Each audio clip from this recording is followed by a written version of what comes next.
కాబట్టి పూర్వం మీరు ఒకటి గురించి విన్నారు.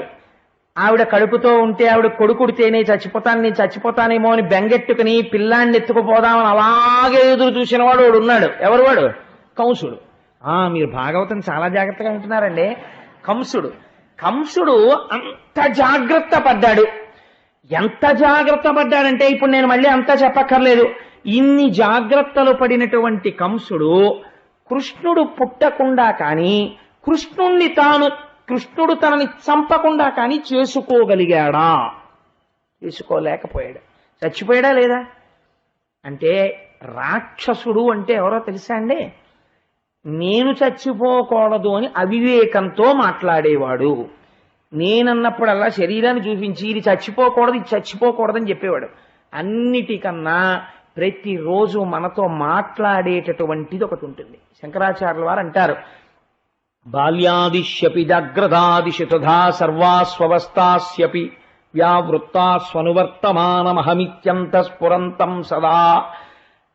జుట్టు తెలిసిపోతూ ఉంటుంది వెళ్ళిపోయే సమయం ఆసన్నం అయిపోతోందని. శరీరం జర్జరీభూతం అయిపోతుంది, ముడతలు పడిపోతుంది, తింటే అరగదు, మోకాళ్ళు నొప్పులు, లేవలేడు, కూర్చోలేడు, జ్ఞాపక శక్తి క్షీణించిపోతుంది.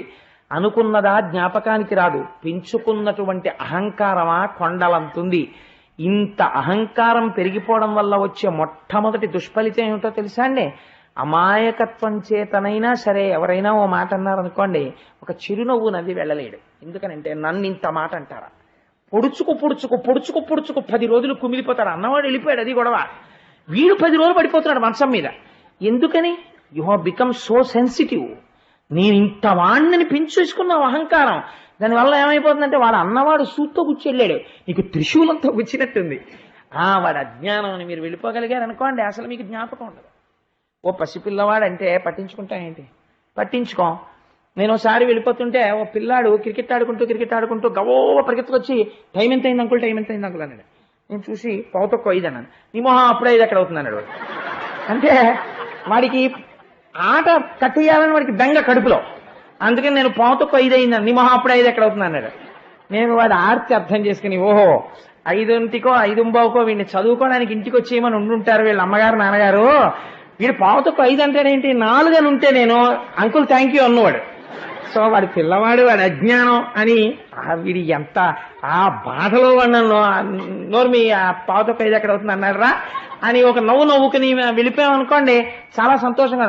నన్ను వాడు నోర్మి 5:05 నేను వాడి వెంట పడిపోయి వాడిని 4 కొట్టేసి వాళ్ళ నాన్నగారు మా ఇంటి మీదకి దెబ్బలాటకు వచ్చేసి నేను ఇంటికి వెళ్ళిపోయి మా ఆవిడ్ని తిట్టేసి అదొక పెద్ద యుద్ధం అయిపోయి ఈ జట్టి అంతా చాలా పెద్దదైపోయి 2 సందుల మధ్య యుద్ధంగా మారిపోయి ఇది ఎక్కడ ప్రారంభం చూడండి మీరు. దీనికి అంతటికీ కారణం ఏమిటి? ఈగో అంటుంటారు ఇంగ్లీష్లో. ఈగో దెబ్బతిందండి నాది అంటాడు. తినవలసిన చోట తింటే పర్వాలేదు, తినవలసిన చోట తినదు. అరే నేను ఈశ్వరుణ్ణి ఎప్పుడో 1 గంట ఆరాధన చేయలేదు అని వాడు ఈగో దెబ్బతిందో ఇలాంటి వాడికి తింటుంది. కాబట్టి ఏమైపోతుంది? ఎంతగా అజ్ఞానం లోపల పెరిగిపోతుంటే అతిశయం అంత పెరిగిపోతుంటుంది. ఈ అతిశయం ఎంత చిన్న దెబ్బ తింటే అంత విలవిలలాడిపోతాడు. కృష్ణ పరమాత్మకి పుట్టేవాడి చేతిలో నువ్వు మరణిస్తా అన్నారు అనుకోండి, నా అదృష్టం అండి కృష్ణుడి చేతిలో కృష్ణుడికి పుట్టేవాడంటే కృష్ణ పరమాత్మే, కాబట్టి నేను కృష్ణుడి చేతిలో వెళ్ళిపోతున్నాను, కాబట్టి ఇంతకన్నా నాకు అదృష్టవంతుడు ఎవరు అని వాడు అనగలిగాడు అనుకోండి, వాడి కథ ఇక్కడ రాదు. వాణ్ణి కూడా ఏ నారద మహర్షి కిందో అగస్త్య మహర్షి కిందో ఎక్కడో చెప్పాలి వాడిని తీసుకెళ్ళి. అసురుడు రాక్షసుడని ఎందుకంటారో తెలుసా అండి? జరిగి తీరవలసినటువంటి పరిణామమును వాడు అంగీకరించడు. మరి రాక్షసుడా కాదా వాడు? రాక్షసుడంటే వాడు చెప్తే విండంటారు. రాక్షసుడంటే ఇది పరమసత్యం రా అంటే అదే వాళ్ళందరూ చేత కాక చచ్చిపోయారు, నేను చచ్చిపోతాను ఏంటంటే అంటాడు. ఇంకేమనాలి వాడిని? ఇదొక్కటి వాడు అంగీకరించగలిగితే వాడంత మంచివాడు ప్రపంచంలో ఉన్నాడు. ఎందుకు వచ్చిందండి బాబు, కట్టుకుపోతానా తీసుకెళ్ళిపోతానా, ఎందుకు ఇవన్నీ, నేను ధర్మబద్ధంగా ఉంటానంటాడు. ఇది అంగీకరించకపోవడంలోంచి వస్తోంది పాపం అంతాను. కాబట్టి అసురుడు అనగా ఎవరు? ఇదిగో ఇలాంటి వాడే. కాబట్టి వాడు ఏం చేస్తాడు? తన మృత్యువునకు ఏది కారణం అనుకున్నాడో దాన్ని తీసేసే ప్రయత్నం చేస్తాడు. విచిత్రం ఏమిటంటే ఈశ్వరుడు ఈ వ్యాధి చేత వీడు వెళ్ళిపోతున్నాడు అని నిర్ణయం చేసేసాడు అనుకోండి, 1,000,000 మంది వైద్యులు కూడి వచ్చిన కాని మరణమయ్యడి వ్యాధి మాన్పలేరు. చచ్చిపోయే వాళ్ళందరూ ఆ బ్లడ్ గ్రూప్ బ్లడ్ దొరక్క, సర్జన్లు దొరక్క, ఫిజీషియన్లు దొరక్క, మంచి మంచి పదవుల్లో ఉన్న వాళ్ళు, తుమ్మితే 30 మంది ఫిజీషియన్స్ వెళ్ళి చూసేవాళ్ళు, ఏ చేత కాక చచ్చిపోతున్నారు ఏమిటండి? చేత ఇంతకన్నా దిక్కు లేక చచ్చిపోతున్నారు. ఎందుకంటే ఒకడు చేసిన నిర్ణయాన్ని మార్చగలిగిన శక్తి ప్రపంచమును ఎందు లేదు. అదొక సత్యం. ఈ సత్యాన్ని వాడు ఒప్పుకోడు శంబరాసురుడు. కాబట్టి వాడు ఏం చేస్తాడు? ఆ కారణాన్ని తీసేస్తానంటాడు. ఇప్పుడు అవతల వైపు ఎవరు నిలబడ్డారు? ఇది మీరు అర్థం చేసుకోవాల్సి.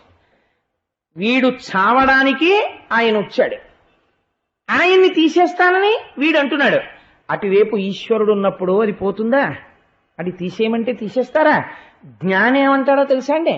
అలా ఎలా కుదురు. If you like this video, hit the like button. For more videos, subscribe to our channel. If you have learned anything from this video, comment down below. Subscribe.